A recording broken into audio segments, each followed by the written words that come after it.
Many times, and Mashiach said, well, how long do y'all have to be with me before you understand?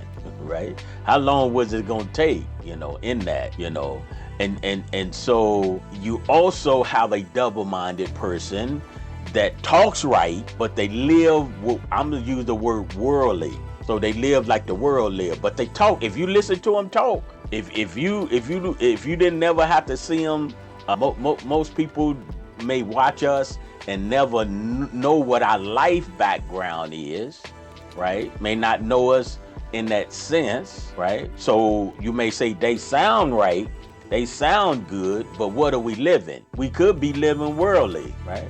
But it looks good on YouTube, right? But we could be living worldly. That's a double-minded person.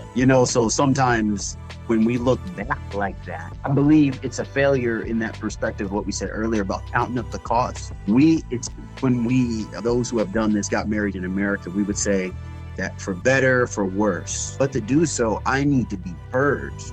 And in that process, I can't remember the things I used to do in my old life.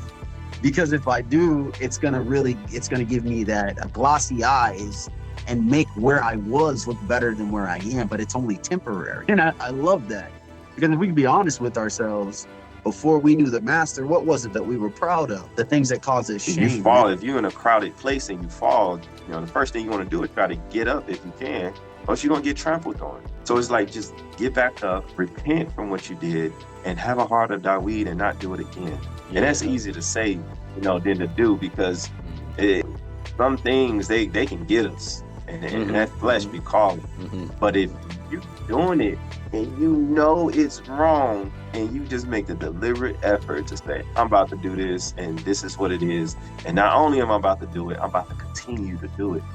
You didn't put yourself in a whole nother category when it comes to that type of fall. And at the same time, standing before the Father, telling the Father you're righteous, present yourself as righteous to the Father, and you present yourself to the world and to your community and other Hebrews as being righteous, but you're not. And that right there, to me, I think is scary, because eventually you're going to be spewed out.